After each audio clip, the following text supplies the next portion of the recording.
Good afternoon, Zinger Nation. My name is Logan Ross, and this is Moon or Bust, your home for all things altcoins and DeFi. Live from Detroit, Michigan, today we'll be talking about the PolyNetwork hack and giving you an update on the crypto markets and the ongoing NFT mania. And then we'll be interviewing the co-creator of Axie Infinity, the biggest blockchain game in existence. So load up your MetaMask, get your popcorn, because it's about to go down. I am joined today by DeFi developer Brian Moore and Layer 2 enthusiast Ryan McNamara. How are you fellas doing today? Just dandy. Doing well. Got my ETH hat. Brian's got his ETH hat. Mm-hmm. It's just me that's missing it. Well, I'm super excited for today's episode. If anyone out there in the audience is also excited, let us know by smashing the like button right now. I see we only have 8 likes. Let's see if we can get to 50 today. This is a huge interview after all. So tell the YouTube algorithm that Moon or Bust is where it's at. Well, you are down there. Check out the description. The top link is the separate Benzinga crypto YouTube channel where you can get all of the crypto clips exclusively. Also join the Telegram for a 25% off discount code on those sick ETH hats you see the boys wearing. As always, make sure to connect with us on Twitter. But with that out of the way, let's get started with the news. So Brian, you want to tell us about the PolyNetwork hack? Yeah. Do we have another? Can we do that other layout? Are we Yes, going to stick to this one? Boom. There we go.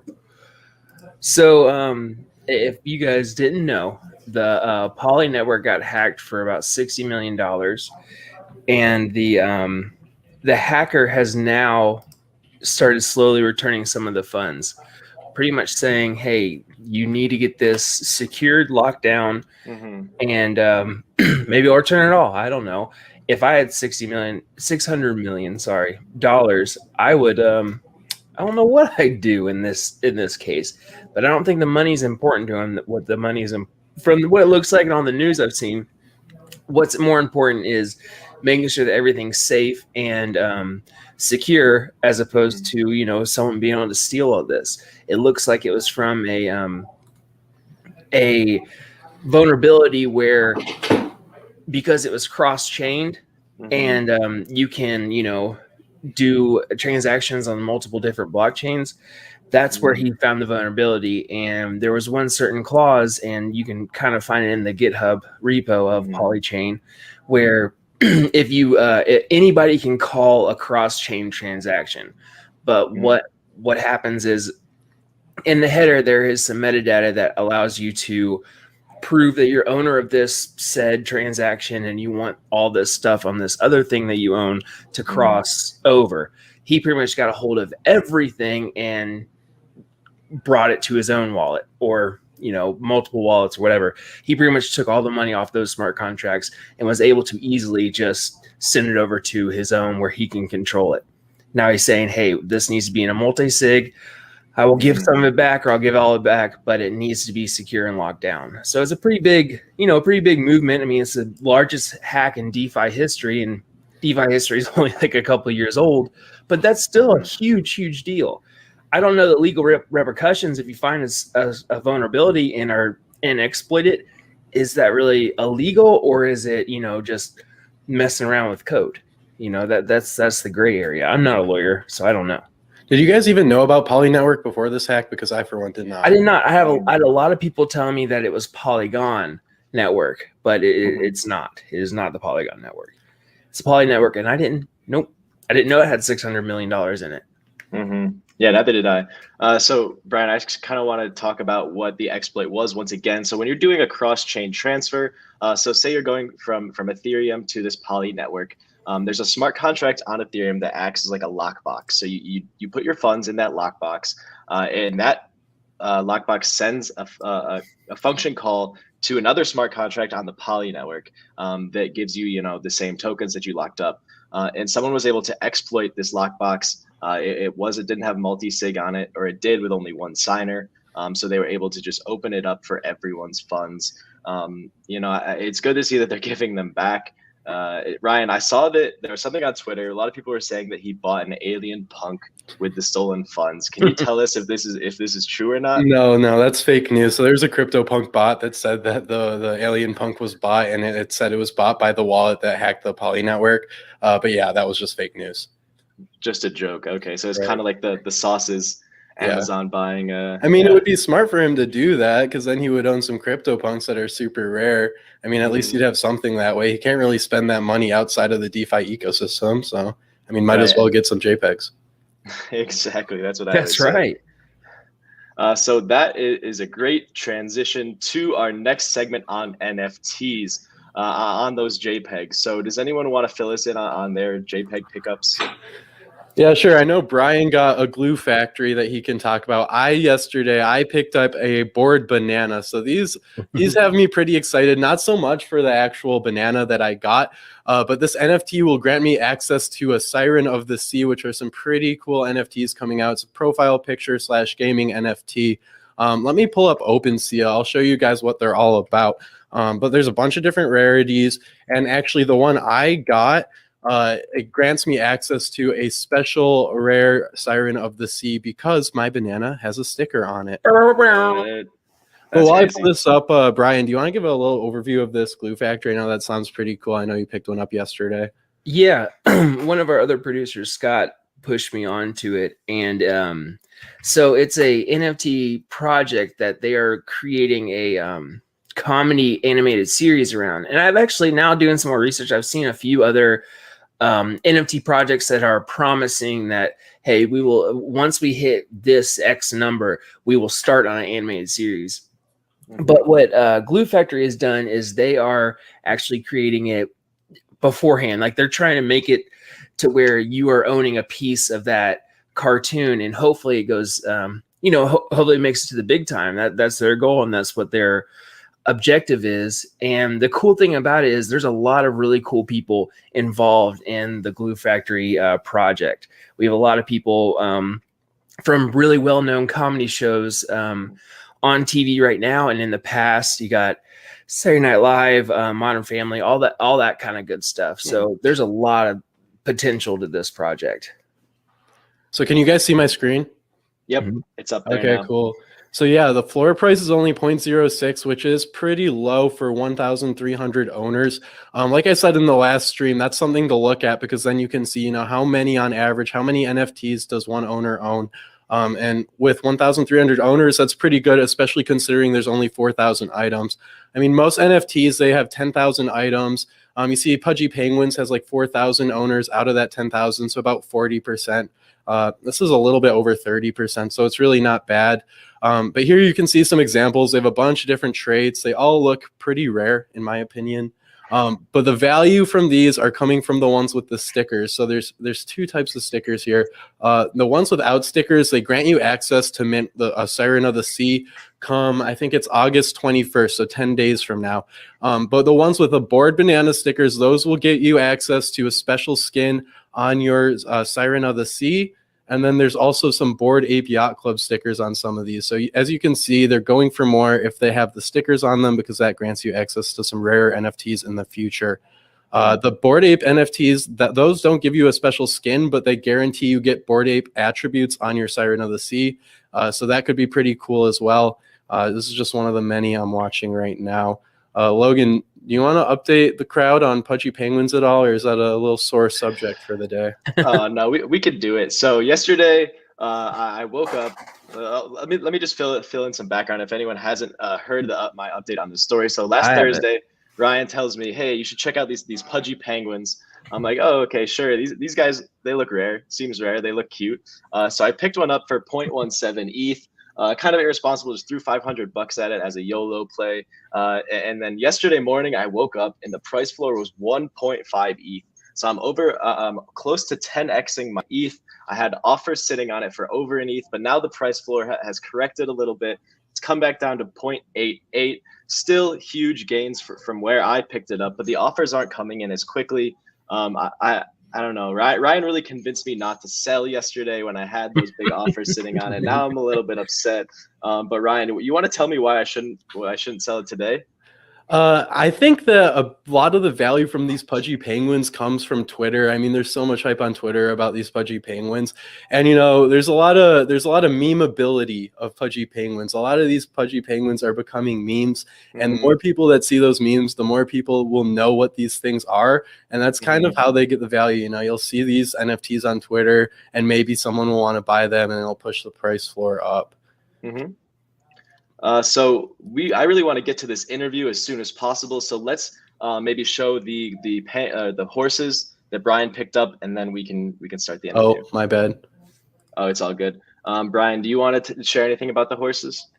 Yeah, I mean, I already pretty much went over it. Let me see if I can get one on. It might take too long to bring it up, so we can. No, you're fine. You're fine. So I asked the chat what NFT projects they're looking at this week. 13 Sounds says they picked up a Cunning Fox yesterday. Madiar says a Rumble Kong NFT. I have not heard of that. Have you guys? No, I haven't. I've seen it because I spent like hours trying to find the next project that I wanted to go into and carefully selecting. That's why I went with the Glue Factory. You guys won in my book. That little contest I had in my head, you guys won it. But I did see Rumble Kong and the previous one you just mentioned. I can't find it now, but yeah. So that's yeah. We got a quick question from Bruin Anteater. Why can't they just screenshot the avatar if someone else wants to use it? You totally can, man. You can do that, but it's a fake flex. It's like wearing a picture of somebody else's Yeezys. It's just not. That's not it. It's tokenized on the blockchain. It's an NFT, right? It's basically a receipt, proof of ownership, which is where the money comes in. But yeah, if you aren't hip to NFTs yet, we will get you hip with this interview. We have with us today the co-founder of Axie Infinity, Alexander. I'm going to bring him on stream right now. Alexander, how you doing today? Thanks for joining us. Hi guys, can you hear me? Yeah, sounds great. I'm good. Yeah, I was just watching you guys talking about NFTs. So are there any... yeah, I've also I also buy a few profile picture projects. My favorite one though, yeah, it's Subducks right now. Oh, I've seen those. Okay. Now the floor is going to go up 3 ETH. Oh no! I don't show. I think I have like maybe 21 left. I bought 30 at the drop. What's the price for it? I think like 0.36 or 39 maybe. I don't know. I'm tracking it. Briefly after I sold all my Bored Apes, I had to find something new. So I got lucky on those 2 drops. Other than that, I did ETH. Yeah, you need some JPEGs in your portfolio. yeah. I mean, since I am the creator or one of the co-creators of Axie, I mean, you have to. Been pretty busy with that. But when it's NFT season, you gotta take some drops here and there. And I have a lot of friends who are super into it, so they let me know when something cool is happening, and then I'm pretty much okay, do I like this art? Do I not like this art? Am I confident, or can I keep this even if it goes to 0? Like, would I still like it? Like, that's just my framework. If I find that is cool, then yeah, okay, I'm happy to do that. I have one of a Justin Rowland NFT from one of his drops that the prices keeps going down, but I wanted it just because I like his art, and I like Rick and Morty is good, but I like him and a few of his other projects. But that's how I feel about it. It's not to make money. I can just hold it, and I know I own it. I think I mean, it's like you're building your digital identity with these NFTs. I mean, that's the way I see. There's a good segue into Axie and about me. Like, what I'm interested in is like, Yeah, I think I see games as the portal into owning your identity online, because everyone, like, they're playing games. Back in the day, you didn't own any of the items you had. You're just stuck in one place. Now, if you have your item, like say Axie, maybe in the future, in 10 years, you can use that in some other game, or move that back to Ethereum. Right now, we have our own sidechain, but we started out on Ethereum, so definitely into that interoperability aspect. Very cool. So if there's anyone out there who hasn't heard of Axie yet, could you give us like a high level overview of what the game is and how it started? Yeah, sure. So, at a very high level, Axie Infinity is a digital pet, community or game universe where you have your cute Axie game characters that can be used across many different games. We launched the project early in 2018, and since then, we've been, heads down, just building, creating different games.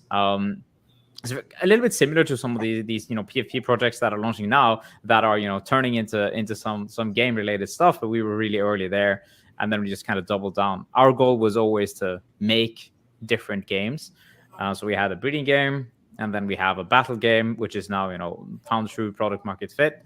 We've got about 1.1 million daily active users, so yeah, I think it's without a doubt one of the more if not the most used crypto project at this point. That's insane. That's a huge number. That makes Axie the biggest blockchain game, right? And it's only getting bigger. Yeah, I think if not only the biggest blockchain game, like probably bigger than most of these other decentralized applications in the world, and is also, I guess, seen with the amount of revenue that the game is generating. So I guess what it tells us is that once a game find product market fit, if it is good, if there is a lively community, they will generate a lot of money, because the economies are so much more powerful when they're built using blockchain tech. So that's what we believed, and that's what we set out to build. There was some tough times. Now we're at a point where we do good in the space. I think it's pretty exciting to be here now. So what do you think, if there had to be one thing that made Axie so successful, what do you think it is? I mean, it's a combination of many different things. I mean, this is we just stuck it out when so many of our competitors got wrecked. Like they stopped building, they stopped believing in the space. So I would say like a combination of the team and the community that we managed to build very early on. So we just we did unscalable things for so many years. I mean, I think at one point I knew the name of everyone in the Discord. Just kept chatting with them. I mean, the space was so much smaller back then when we got started. So it wasn't really destined that it would be as big as it was today. But it's just that grit that you need to have when you're building something for the longer period of time. So combination of team, community, and of course that we don't make mistakes in terms of get smart contracts hacked, or in terms of the economy side of things. Like all of these, like any sort of successful blockchain game should have a combination of game, community, and economy. If you have these three things, then yeah, you're probably going to be doing pretty good in the long term. So cool. Totally. Were you involved in cryptocurrency before Axie Infinity, or was Axie what got you involved? Yeah, so actually I'm Norwegian. In Norway, we don't really need crypto. I feel like everyone trusts the government. I mean, it's not the same focus on, I would say, freedom as you guys have in America. So I was never really drawn to Bitcoin. I actually was kind of disenchanted when I heard about Dogecoin, because I felt like it was so dumb. I didn't see any particular use case. But actually, my dad traded Bitcoin. But other than that, I was more fascinated with Ethereum once that got released, and the ability to build things in terms of you can basically program something on a blockchain. I thought that was amazing. So when that happened, I really kind of doubled down, and I started reading about what happens when you can have self-driving cars. They can have their own DAOs, like that kind of stuff. Is just like, I think everyone has that thing. When we really go down the rabbit hole and you understand what this technology enables, that's when you get excited. So yeah, early 2017. That's really when I got started. I bought some Ether. That was great. Suddenly it was mooning. That was nice. Started playing CryptoKitties. That's where I met the other Axie guys. Very fascinating. So it was the smart contracts that really got you interested in it. Do you come from a CS or development background then? No, actually, I'm a competitive gamer by nature. Huh. So, I'm more from the gaming side of things. I've played competitive games for maybe 15, 20 years. I represented Norway in Warcraft 3, Dota, and I was like a top 200 Dota player in Europe at one point. Wow. Old And I also school. was, gaming.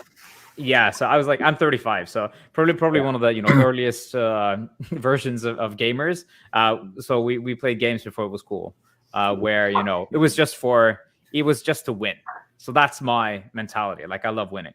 And then I was building communities. I was working in something totally unrelated to blockchain, and then I changed my job into gaming when blockchain gaming appeared, because I thought it would change the way that games are being played. And when there are massive shifts in a particular industry, if you're early there, you can have tremendous levels of impact. And that was my belief, and that's why I just I'm going to dedicate my life into doing this thing, and then we did it.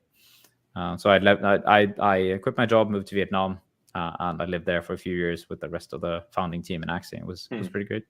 Cool. I want to touch on just for a minute the price of Axie Infinity's token, because it's just shot up like crazy. I remember like maybe a little bit over a month ago it was under $10. Now it's the top, I'm not sure. I think it was like 33rd biggest cryptocurrency last time I checked. It's over $60. It just ran up like an insane amount.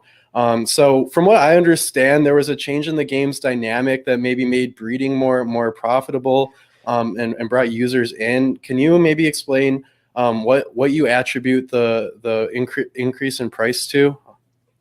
Yeah, so it's a combination of many things. So when we got started this year, we didn't have our Axies on our own sidechain.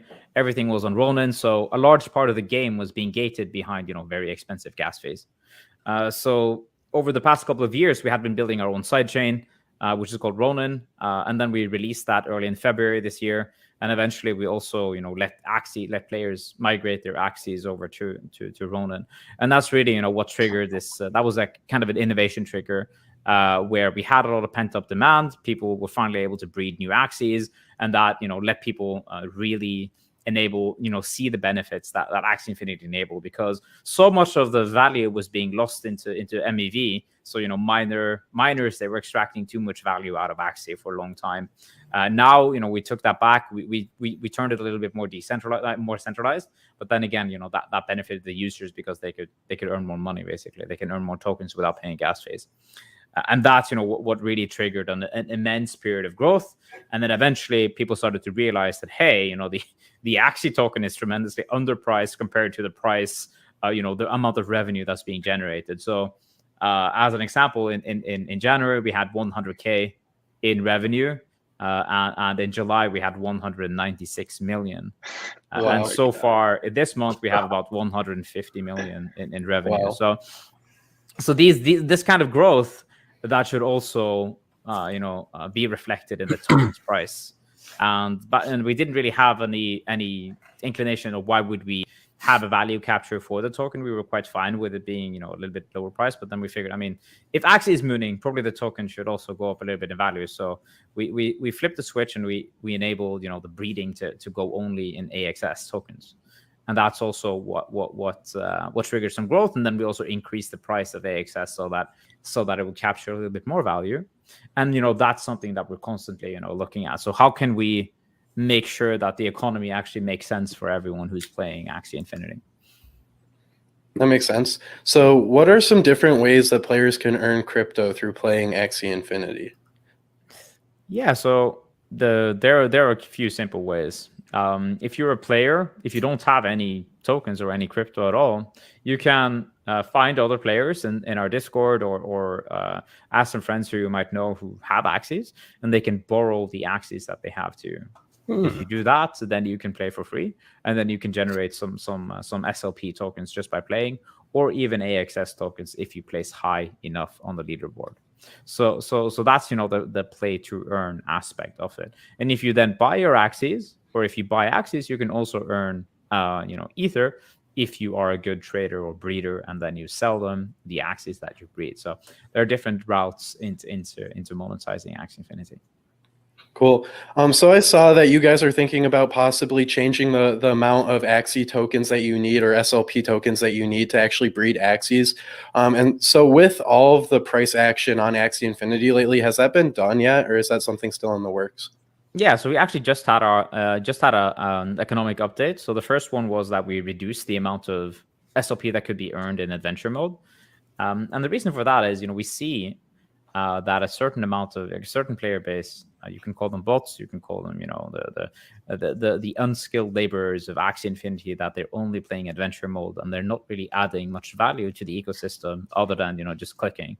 It's a little bit boring, because what we actually need is players who are playing PvP, who are making content, who are spreading the word of Axie to others. So that's why we reduced that pretty drastically. We cut it by 50%.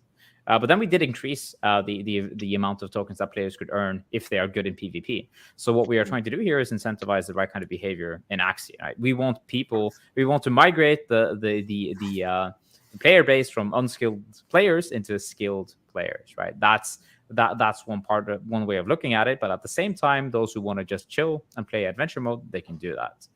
So we did an economic change there, and at the same time, we also reduced today we actually reduced the AXS breeding fee from 4 to 2. So yeah, the token price is now about $65.8, which is really high. Of course, like it costs quite a lot to breed a new Axie, but I mean, it was 4 AXS not too long ago, and then the price was $40. So yeah, the price is jumping up pretty fast. Have you seen the Axie market react to this change yet? Does it move quickly? Like, are Axies cheaper today than they were yesterday because they cost less to breed?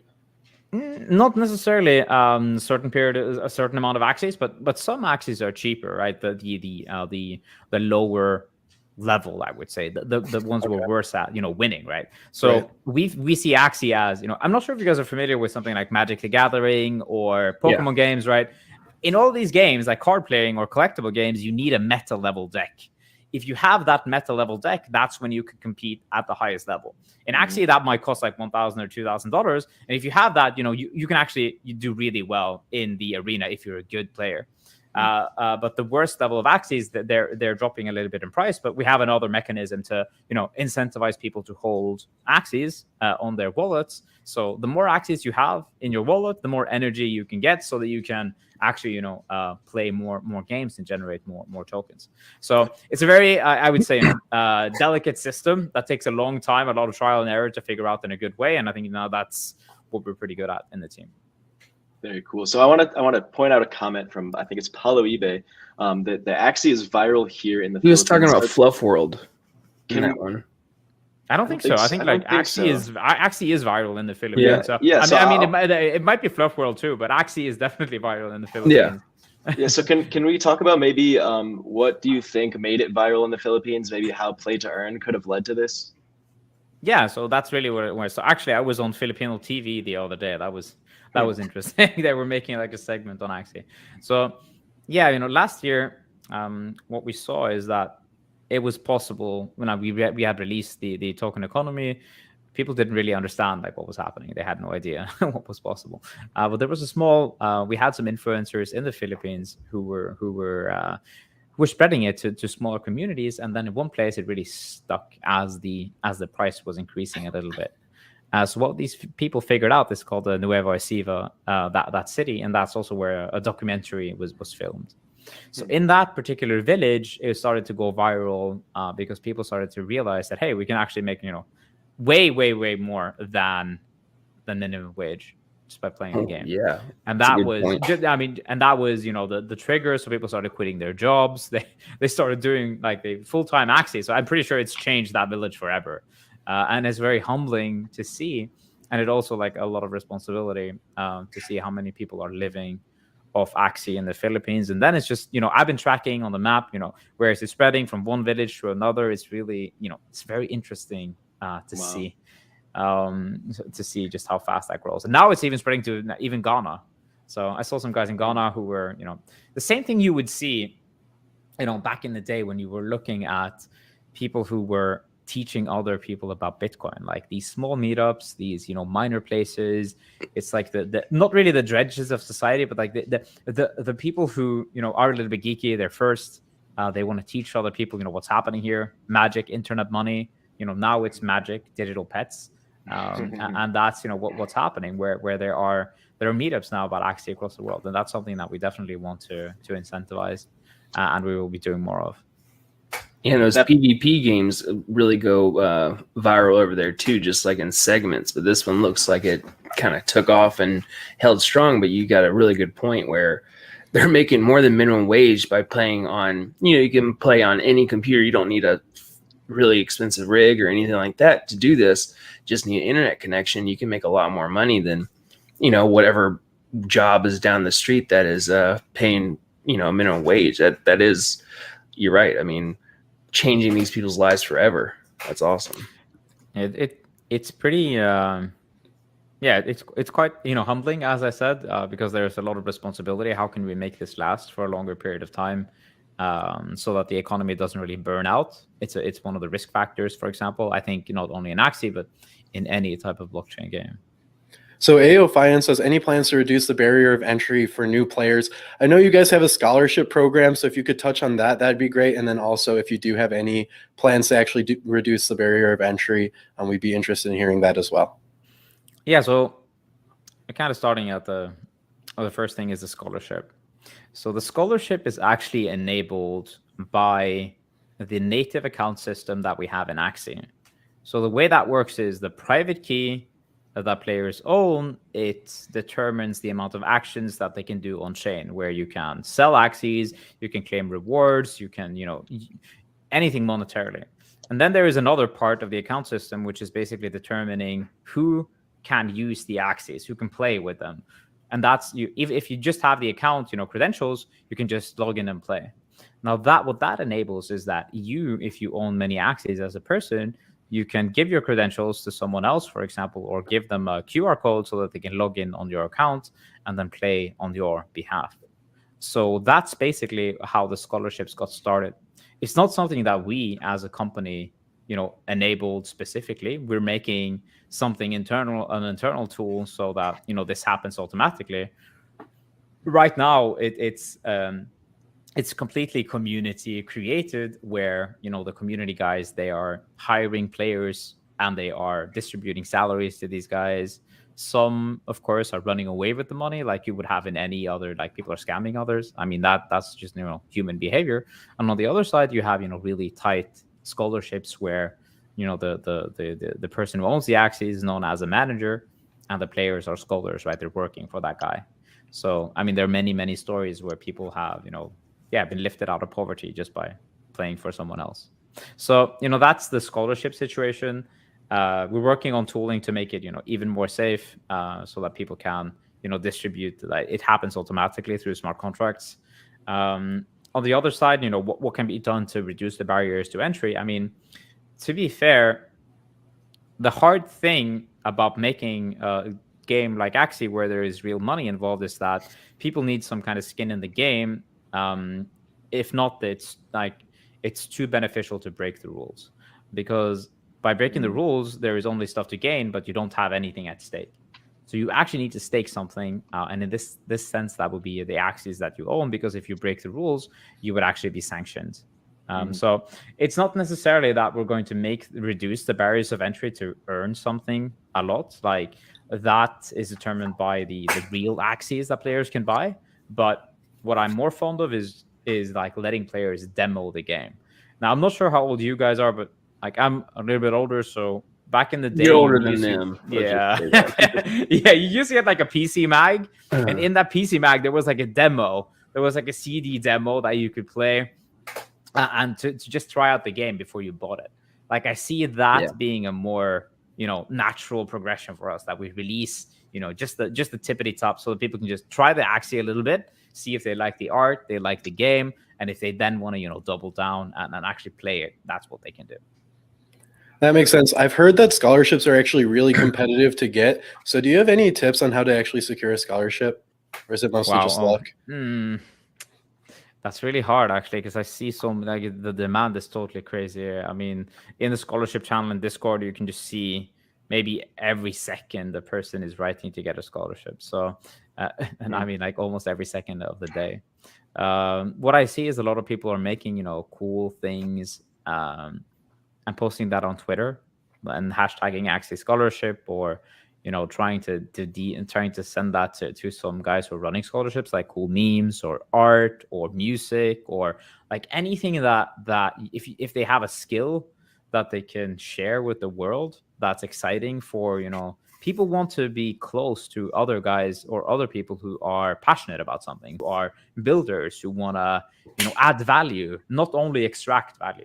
Like that's the difference. Like if you're a person who wants to add value into a scholarship, then you should just find a way to make sure that people see you. And if you, it's an acquired skill. You need to have something that other people will like. And I mean that's just how easy it is. Or you can just be an annoying person and spam like, "Hello, sir, please give me a scholarship." Like if there are a million, like you need to think about it, like getting a job. Like what would separate you from anyone else? Find your skill, or what makes you unique. I think that's what I would do. Yeah, that's really good advice. So for anyone who's just tuning in, our guest today is Alexander, the co-founder of Axie Infinity. So smash the like. We're at 45 right now. I think we could get close to 100 for this crazy interview, and drop your questions for Alex in the chat. We have a couple good ones from some in-depth players. Anand wants to know, is there a way to nerf the reptile? Yeah, I don't really give direct feedback on the product and the balancing of stuff. Like my role, I've actually taken a step down on the product side. So I work mostly related to investors, business stuff, evangelizing. But of course, if things are super crazy, I see that, and I'm telling the team, maybe we should dial this down. But usually they just tell me, "Hey, man, we got this under control." So I definitely trust our team. The reptile is a very broad thing. Like I'm not necessarily certain that reptiles are imbalanced. What I would say is, we look at heaps and heaps of data when we are balancing and changing things. And in the future, it's probably going to be even more than that. So I believe in data more than hey, this thing is too strong. Like that's it's too personal, right? You might think it's too strong, but that doesn't really mean it is too strong relative to the entire game, right?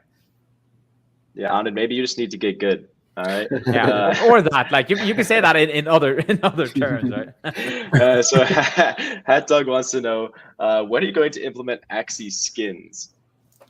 Yeah, the good thing about Axie is that the design space is so open that we can make a whole lot of cool stuff in the future. I would say that we're maybe only 15 to 20% finished with Axie.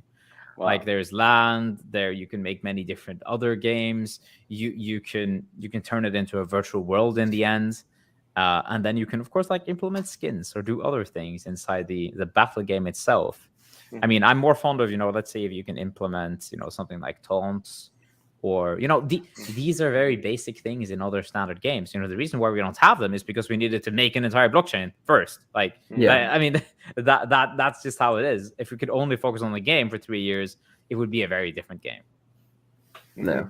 And one last chat question. I have to go grab a charger for my computer. Do you think a low Axie price would mean more bot farms? I mean, it's possible.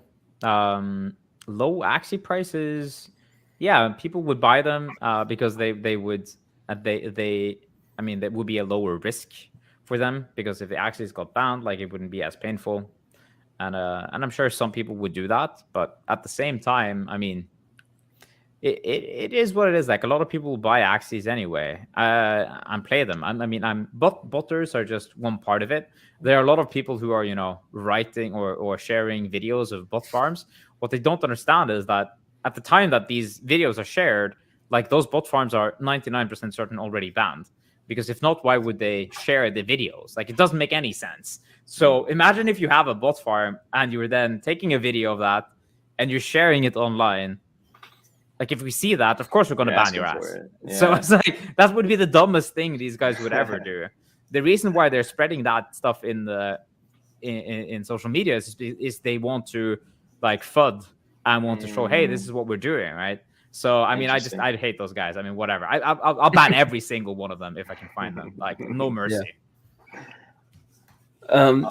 So one thing I do want to say, I do remember PC Mag, and I remember I did a lot of competitive Halo 2 gaming and stuff on the original Xbox, and League of Legends and all that stuff. And I don't know if Ryan and Logan were around whenever Halo 2 and Halo 1 were making its big range, and it makes me feel like an old man. That's pooping But- on we got some diapers. Zoomers here.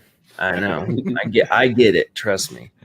But so off of that, there's the AXS ecosystem is slated to launch in later this year or into 2022. What kind of utility is will it bring to the Axie token? Yeah, so the Axie token is created to capture value in Axie Infinity and to incentivize the right kind of behavior from the players and the stakers that we want.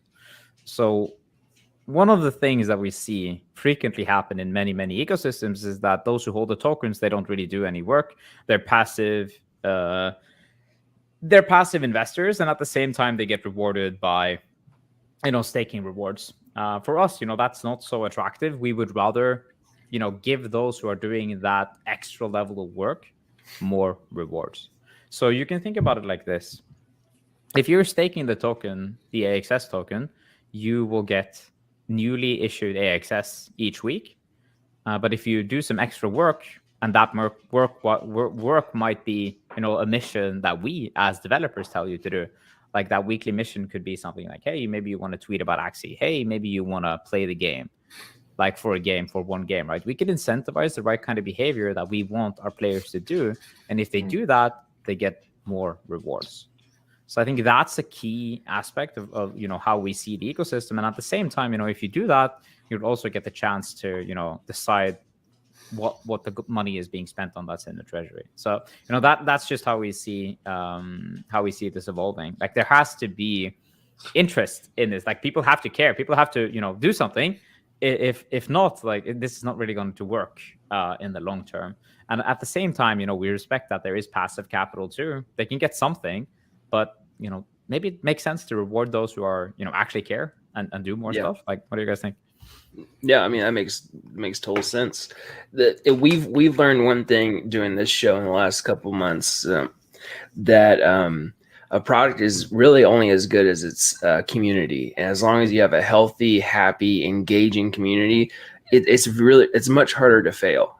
And on top of that, you have a skilled dev team, you have you have a really awesome product and a lot of, a full ecosystem with a lot of backdrop, like depth to it. I mean, there's no wonder why Axie got to the point where it is now. But going back to the community, I mean, if the community respects the project and it goes vice versa, I mean, that's your biggest chance of success. You can be selling fucking bananas on a JPEG, but as long as the community is good, you can make millions of dollars. It's all about what you put in and what you expect your community to take out and put in as well. So that's why I think a lot of the success comes from is what you guys have done really, really well. Yeah, I mean, we realized that really early. I mean, so that's why I'm saying like we did unscalable things for the longest time. And I also, I think it's about respecting what NFTs really are. Yeah. Like from my point of view, NFT is like you're minting a part of the soul. Like you're minting, you are putting a part of the soul of your company or that game or that brand onto the chain. And it's like lasting forever. If you make a mistake in that process, like you're basically just like asking your fans, you're telling them to fuck off because you don't respect them. Yeah. And I think so many people are doing that with NFTs. Like they have no idea what they are shipping into the wild. Like they have no idea when you have influencers, like they're creating their first NFT and it's like just a shit show. Like, what the hell are you guys doing? Like, please, there is only once first time. Like you can't take it back once you've minted it on the chain. And if you have committed to that, that's reality. Like there's no going back. Like even if you try to delete it, like people say that the internet's forever, blockchain is forever. Like literally there is no way to go back here. And I think people need to understand that, and that's probably, we understood that before many people, and that's a part of why we're successful right now. I hope that many people will understand that too. I mean, I see so many cool projects popping up now. As I said, like the Board APL Club, they're doing it great. I think Subducts as well are doing it amazingly. I like the founder there, and this like has unique art. Probably also sorts of these other PFP pictures, PFP profiles that have good ideas. But in the coming year or so, maybe 2 years. We'll see who can stick it out. Like, there's going to be a bear market sooner or later. I mean, I'm not. What's that dude like Tony Vase? I'm not that bearish as he is oftentimes, but I mean, it's not going to go up forever like that. That's just not how it works. There's a bubble, but like you said, there's so many more things to do with NFTs, and it's not just art. It's part of soul. It's part of this whole movement, and there's so many different things that you can happen. But yeah, I agree with everything you said. Yeah. So I want to go back. I know you mentioned the plots of lands coming to Axie Infinity. I know they're already available on the marketplace. How can users actually monetize this land once it comes to the game? Yeah, so land is a very interesting concept. I try to be a little bit cagey about it, but at a very high level, I see land in the same way that I see Axies. Axies are game characters that can be used in many different games.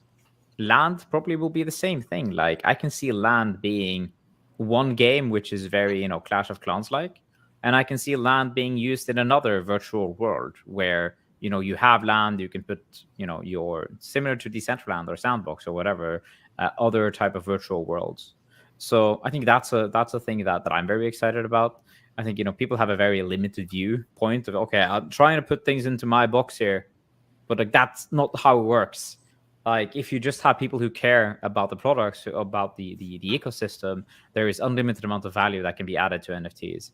And land, particularly, the potential there is just massive to make something cool. For now, though, you can look at your land, you can trade your land. Like, that was the use case for Axies for quite some time too. But we're working on deploying something there. But it's going to take a little bit of time. As Axie is scaling fast, a lot of the resources that we have to be redirected into making sure that the existing product actually works. So if it doesn't work, we would have players who were, I purchased these expensive Axies with the premise that I would be able to play. Suddenly I can't play. Right, makes them sad, and of course us too. Very cool. So Axie Infinity has generated more revenue than many of the big DeFi giant blue chip protocols. So could we talk a little about Axie's current business model and maybe some possible future business models? Yeah, so when we're considering, my girlfriend in the back here, when we're considering, the revenue streams of Axie, there were, at this current moment, there are two ways for us to make money. So we have one, which is the marketplace fee. It's very straightforward. Whenever an Axie or land is being traded on our marketplace, we take a 4.25% commission fee. So that's one part of it. I think that is generating maybe like 1/8 of the total revenue in this past couple of months. And then the last 7/8 come from the breeding fee. Whenever an Axie is being bred, it requires like SLP, which is the part of the token that can only be found inside the game. And once that is being used to breed, that token is being burned.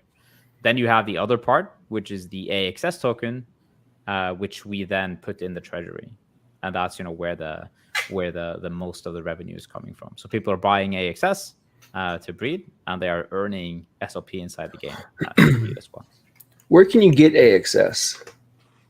I think most markets right now. Maybe maybe Coinbase is one of the few places where it's not traded.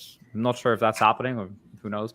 No leaks there yet, but I mean, other than that, in Binance, Upbit, Huobi, all of these other places, even any decentralized exchange, the liquidity is really deep. I didn't check it today, but it's what is up? Yeah, the volume. Oh, is it really that high? Yeah, the volume is 1, 2, 3, 4, 5, 6, 7. It's 7th in the world today. Wow. On the 24-hour volume. So, well, geez. So, have you done any big fundraising or been approached by any accelerators or venture capitalists? Yeah, so we our company, the Sky Mavis company, has gone through an early accelerator from 500 startups. In when was that? 2018. I'm thinking I can't recall if it was 2018, 2019, but yeah, we did that, and then we had a seed round, or then we had a Series A round a couple of months ago. After that, we also sold some tokens, but we prefer to not sell tokens at this point. Like we're very bullish on AXS, so we're trying to keep as much as we can. Rightfully on so. On our balance sheet. Like we just want to stake it. We want to stake our tokens so that we can, be a part of the upside of Axie. And of course, like in terms of institutional investors, yeah, I mean, I think we've invented a new market, right? So there should be there's plenty of interest from probably the top investors in the world right now. I'm sure, yeah. So something you mentioned earlier, a really cool part about NFTs is that they can go into other games. So are we going to see Axies in Decentraland someday? Are we going to see other NFTs in the Axie Infinity world someday? Do you have any cool upcoming partnerships you can tell us about? I mean, Axies, there's been a smaller part that's been like some stuff. Some people have made something in Decentraland. But it's not, a direct partnership. Like Axies could be, people could use the API and then, put things in other games. But what we found is that when we were doing partnerships with, for example, like Aave, MakerDAO, we even had partnerships with Samsung, and Ubisoft, like on the more like larger side back in the day. And we also had, partnerships with like smaller blockchain gaming studios. But what we figured out is that this is actually a distraction from our core mission. Like we just want to make great products, and maybe we'll partner with some super exclusive large luxury brand in the future. Depends a little bit if we see that it's a good fit for Axie and the community. But we're in such a luxurious position that we don't have to do anything we don't like. So everything that we do, we're just gonna we do what we want because we like it, because we think it will benefit our user base. And if people don't, some guys maybe want to partner with us, yeah, they will have to have something good to bring to the table. That's an awesome position to be in, I'm sure. Yeah, I mean, super luxury. Back in the day, I mean, we were hustling hard. Like I didn't know anyone. So I mean, you just have to keep hustling until you can reach the top. I'm not sure if this is this might be the crypto top, but there's an entire world out there to conquer and win. So that's where it's just starting. It's just beginning. I mean, people don't people just know crypto as Bitcoin. Yeah. People think Bitcoin is crypto. Like crypto is much more than Bitcoin. I mean, I might hold some Bitcoin, but crypto is like, it's a brand new paradigm for owning assets, owning your identity, owning all of these things that you could never do. Like when they made the internet, there was a mistake. They failed at certain aspects of it. So we're remaking the internet in our image, and I think that's what excites me about the space. Well, Alexander, thank you so much for coming on today, sharing the Axie story with us. It's inspirational. It's amazing. I'm so excited to see what you guys do in the future, and when you build out the rest of that 80% of the game that you were talking about earlier. I don't have any more questions, so I want to turn the floor over to you. If you have anything else you want to let the audience know, any shout outs you want to give, the floor is yours. I mean, shout out to everyone who's playing Axie, who's holding on to AXS, who is tweeting about us, who wants to be a scholar, everyone who's involved in Axie. You guys are amazing. Like we couldn't have done this without you. There's still a long way to go. So yeah, it's going to be tough sometimes too, but you just have to stick through it. Like the good things come to those who do things for a long period of time. Like nothing comes easy in life. Like that's my truth. That's what I believe. Awesome. Agreed. Thanks, Alex. All right, I'm going to peace out. Thanks, guys. Thank you. Have a good one. All righty, that was the Axie interview. Hope you guys enjoyed. If you did, let us know by smashing the like button so the YouTube algorithm can show this to everyone else who plays Axie. We can spread that incredible story all across the internet, make that shit go viral, and also go retweet some of the clips on the Benzinga crypto channel so people can see it there as well. Guys, what'd you think of that interview? It's always really good. Yeah, every time we have someone that I don't really like, either I don't know a whole bunch about, or that I'm always super surprised at how in-depth and awesome the interview is. Oops. Yeah, that dude was really smart. He had a great story. He was great at communicating. It seems like he really gets it from every level. Oh yeah. So we got 3 minutes left. Should we rip a Rooney to moon or bust? Maybe just do 2 or 3. We haven't done it in a while. Rip the MLB real quick. I mean, the show's called Moon or Bust. We might as well. Hellfire. All right, Ryan, get that coin market cap up. I'm gonna roll the intro.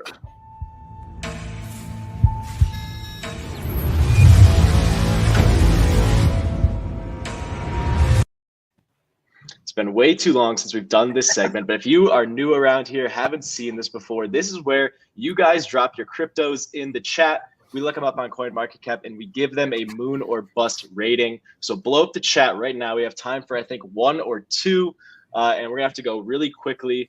Boom, boom, boom. Should we start with the AXS token or the SLP token? Moon. Done. Next. Yeah.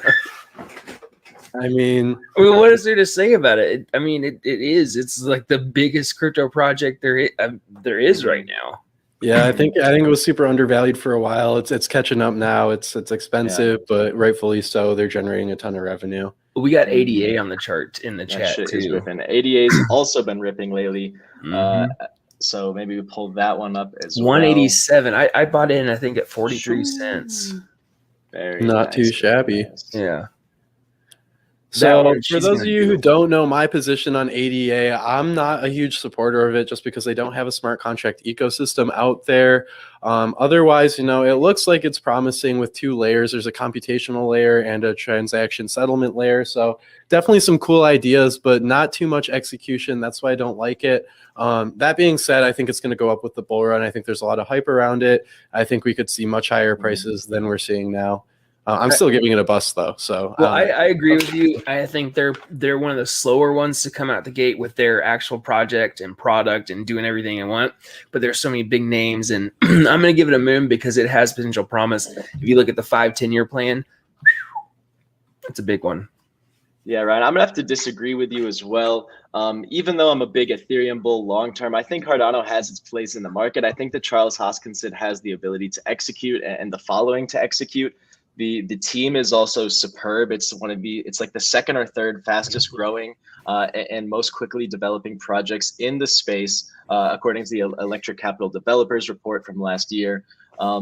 I think that they have a solid product. The team is really solid, and the market's just going to take them all the way up. My price target on Cardano is like a conservatively like $5. So I hold a bag of it. Yep. Moon from me. Same. Moon, bust. Overall, moon. 2 out of 3 moons. 2 out of 3 moons. It's officially a moon. Maybe we do Solana really quick. It's already 3 o'clock. It's a moon too. It's probably a moon too.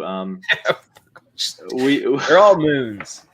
We'll go into it more next time. We'll be back Friday at 2 o'clock Eastern time. So set a calendar reminder, maybe like 40 of them. You don't want to miss it. We have another great interview coming up for you. But speaking of great content, stay tuned to the channel. We have another amazing show coming up next, pre-market prep at the close. If you want that stonk action, stick around, follow that redirect. But for now, this has been Moon or Bust, your home for all things altcoins and DeFi. We will see you on Friday.